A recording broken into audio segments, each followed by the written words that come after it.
wa kusoma.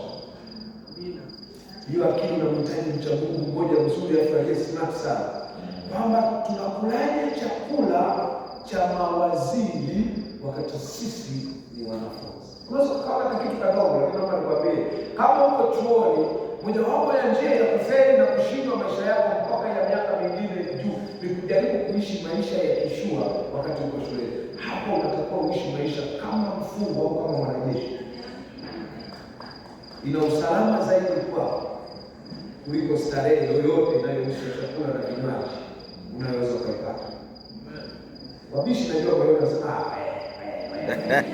ndio nakwambia kweli. Kwa nini unakataa? Chakula cha anasa hakifai kwa wana wa Mungu, kina mitego mingi. Ndio kwa imani yako. Kama unanibishia jaribu, ngoja nikupe kasoro nyingine. Hapo chuo wakati nasoma, niliamua kujishusha. Unajua unaenda chuo na gani mbili, una maisha yako, una jina, watoto wanaona maana, ila nimefuata elimu. Inabidi niishi kama mtu kama wenzangu rasmi, sikapata mtu hata wa discuss naye. Na unajua hesabu hazinaga cha upapa. Inabidi uwe sio watu wanaooga. Kwa nini wanaenda kula kantini? Siku moja nikakutana na kitu cha kutisha. Unajua ile wiki ya kwanza, ya pili, ule mwezi wa kwanza nafikiri mnaelewa vizuri. Wanafunzi wakifika chuo wanakuwa na hela kwa Mungu. Wanamwembe hiyo. Nimekaa kantini tunakula chakula. Piga sahani yangu nimemaliza, naona mabinti kama wanne wanakuja wakaagiza na soda. Wakala kidogo. Wakawa wasimama. Mwingine akanywa soda, mimi na nyeusi na kikumbuka mpaka leo, robo soda. Hapo mwenzake akamwambia, si umalizie. Akasema yani sijisikii kabisa. Hapo kabla kwanza ile soda sio ina mabete, ina chumvi. Naomba. Mimi na nyeusi ina. Akasema kama ile ina chumvi. Mimi nikaguna tu pembeni, nikaenda kweli.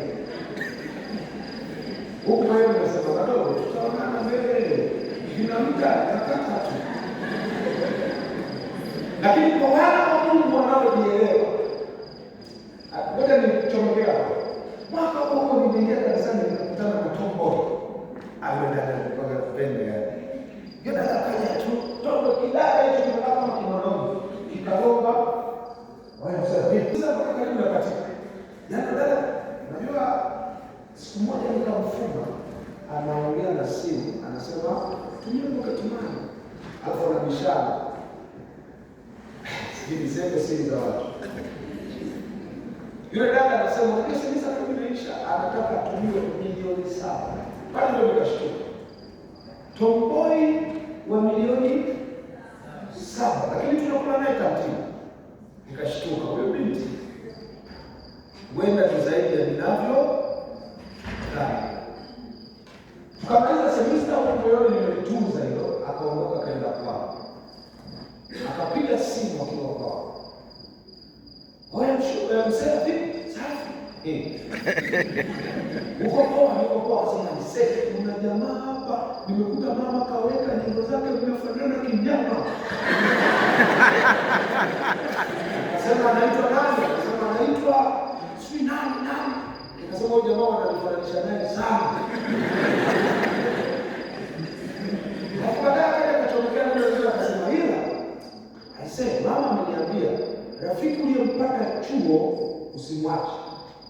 Nikajua tayari nimeanza kuwa na impact kwenye maisha yake ambaye mama amenotice.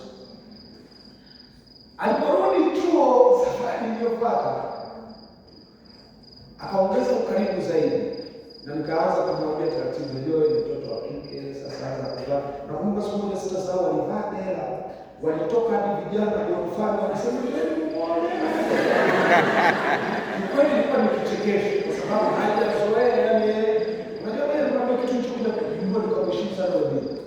Kumbe alikuwa ni mtoto wa aliyewahi kuwa huko nyuma katibu wa rais. Baba yake alishafariki. Na amekuja chuo kwa sababu anajijua ni mtu fulani, akiexpose alivyo itamdistract kwenye masomo yake. Ni kweli amekuwa katomboi fulani, lakini bado wisdom ikamuongoza awe kawaida. Ndio kakumbuka hiyo nimesaba, maana yake kwake kilikuwa kitu cha nini?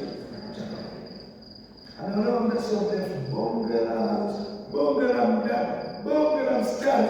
Yaani huamini kuonyesha picha kwamba huyu ndio alikuwa nani? Amina. Mimi nipenda hiyo wisdom. Sasa angalia mwenzangu na mimi, unayetoka kwa mzazi ambaye asubuhi akisomeki, jioni akisomeki, ndio tunaojifanyaga wajanja kwenye mazingira tunayotoka kwa wenyewe. Mungu atusaidie. Amina. Kuna mtu mwenyewe anachosema. Wakakataa chakula, wakala chakula cha kawaida. Wakasuggest wale mtama na maji. Jamani, mtama na maji wakakula siku kuu. Wanaomba wale mtama na maji muda wote wa Biblia yao miaka mitatu. Usifungo eti basi. Mtama na maji si mfungo. Yaani ina mfungo. Ina mfungo, wanaomba kufunga miaka mitatu.